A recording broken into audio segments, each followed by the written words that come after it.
pas naturaliste, je suis écologue. Donc moi je m'intéresse à l'écologie, aux écosystèmes, aux interactions entre les êtres vivants. J'aime bien toutes les espèces.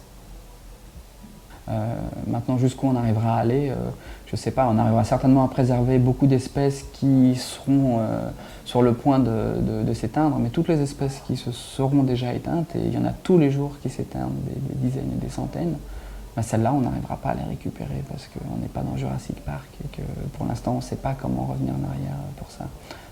Quand une espèce s'éteint, c'est pour toujours. Ma spécialité, c'est les invasions biologiques. On peut définir ça comme... C'est une catastrophe écologique qui serait causée par la prolifération d'une plante ou d'un animal introduit par l'homme. Elles sont particulièrement dévastatrices dans les îles et en général, les invasions biologiques créent de graves déséquilibres sur la faune et sur la flore locale.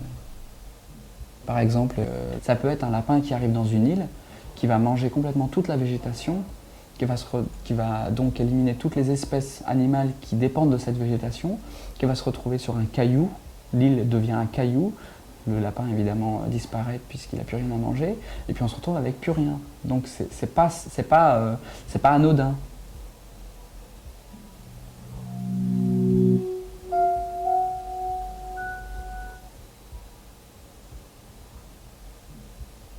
L'action des chercheurs en écologie sur les invasions biologiques et des gestionnaires de la biodiversité, c'est plus une action de pacification qu'on pourrait un petit peu comparer au rôle des casques bleus dans un pays où il y a eu un embrasement, où une espèce a une action particulièrement néfaste sur le reste de l'écosystème.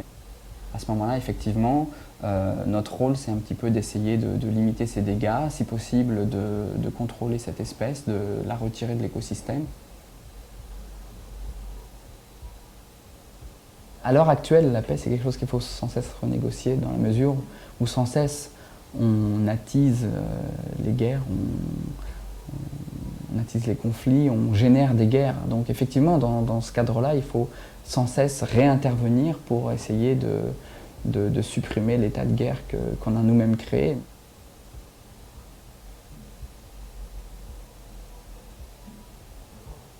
C'est sûr que la libre circulation, l'augmentation exponentielle du commerce international, du transport des gens, est à l'origine de cette explosion des invasions biologiques. Ça, c'est clair. Toutes ces barrières géographiques que la nature a érigées entre les espèces ont été complètement gommées par le fait que les bateaux ont pu aller dans toutes les mers et transporter dans l'eau des ballasts toutes les larves d'invertébrés, tous les invertébrés et les relâcher. Quand on a fait des canaux entre les mers, les poissons sont passés de l'un à l'autre. On a introduit sur les îles toute quantité d'animaux de manière volontaire. L'homme, partout où il est allé, il a emmené les rats, les chats, les souris, etc.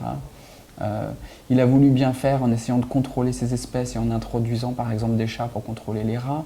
Mais les chats s'intéressaient beaucoup plus aux oiseaux qui ne s'enfuient pas, qui ne se cachent pas.